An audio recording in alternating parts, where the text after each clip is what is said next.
Hello friends, आज हम बात करने वाले हैं हेपेटाइटिस ए के टीके के विषय में। आप लोग में से अधिकतर हेपेटाइटिस बी के विषय में जानते हैं कि हेपेटाइटिस बी का टीका जन्म पे दिया जाता है, उसके बाद में भी दिया जाता है। तो ये एक और टीका है हेपेटाइटिस ए का, इस विषय में आज हम बात करेंगे। तो डिफरेंट पॉइंट्स को जो हम कवर करेंगे वो जैसे कि हेपेटाइटिस ए और हेपेटाइटिस बी में क्या फ़र्क है, हेपेटाइटिस ए से प्रोटेक्शन के लिए कितने प्रकार के वैक्सीन अवेलेबल हैं, इन वैक्सीन का शेड्यूल क्या रहता है और किस उम्र के बाद हम अपने बच्चों को ये वैक्सीन दे सकते हैं, ये वैक्सीन कितनी इफेक्टिव है, इसके साइड इफ़ेक्ट्स क्या हैं और इसको लेने के बाद हमें कितने सालों तक हमें प्रोटेक्शन रहती है और दूसरे की हमें इस वैक्सीन को आके लेने की ज़रूरत ही क्या है। तो इन डिफरेंट पॉइंट्स पे आज हम डिस्कस करेंगे। आपके YouTube channel joyful parenting with doctor Timir में आप सभी यंग पेरेंट्स का स्वागत है। तो दोस्तों, पहला सवाल जो कि माँ बाप के मन में उठता है कि भाई ये हेपेटाइटिस ए और हेपेटाइटिस बी में क्या फ़र्क है।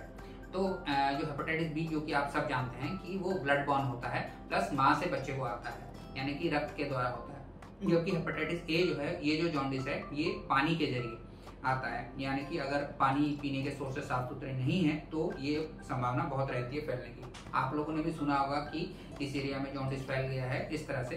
तो जब तक पानी के सोर्सेज, हमारे पीने के पानी के सोर्सेज पूरी तरह से सेफ नहीं है तो हेपेटाइटिस ए के फैलने की संभावना हमेशा रहती है। दूसरा सवाल कि हेपेटाइटिस ए से बचाव के लिए कितने प्रकार के वैक्सीन अवेलेबल हैं।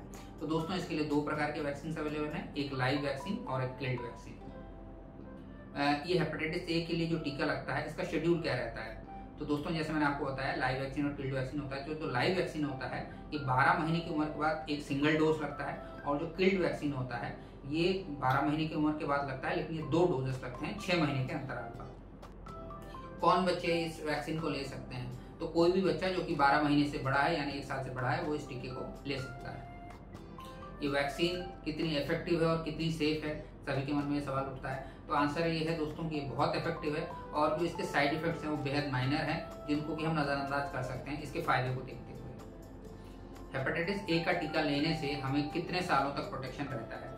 तो दोस्तों, जो आपका लाइव वैक्सीन है उससे जो प्रोटेक्शन रहता है अब तक जो देखा गया है वो 17 साल से ज़्यादा तक भी आपका प्रोटेक्शन रहता है एक शॉट लेने के बाद। और जो किल्ड वैक्सीन है, जिसमें कि आपको 2 शॉट लेने होते हैं, उसमें जो प्रोटेक्शन है वो जिंदगी भर के लिए रहता है। आखिर में दोस्तों, कि हेपेटाइटिस ए का टीका लेने की आखिर हमें ज़रूरत क्या है। तो जैसा कि हमने पहले भी जिक्र किया कि अभी जब तक हमारे पीने के पानी की समस्या देश में और पूरे इंडियन सबकॉन्टिनेंट में बनी हुई है, तब तक जॉन्डिस होने का डर हमेशा रहता है। तो पहला ज़रूरत यही है कि जो पानी से फैलने वाला जॉन्डिस है उससे बचने के लिए हमें हेपेटाइटिस ए के टीके की ज़रूरत है। दूसरे कि मान लेते हैं हम कि अगर हमें हेपेटाइटिस ए हुआ और हम ठीक हो गए, अब हम बिल्कुल ठीक हैं, लेकिन फिर भी जो डैमेज लिवर में रह जाता है ये फ्यूचर में क्रॉनिक लिवर डिजीज करके भी ये प्रेजेंट कर सकता है। तो इससे बचने के लिए भी ज़रूरी है कि हम अपने लिवर को हेल्दी रखें, और उसके लिए ज़रूरी है कि हम हेपेटाइटिस ए का टीका भी ज़रूर लें।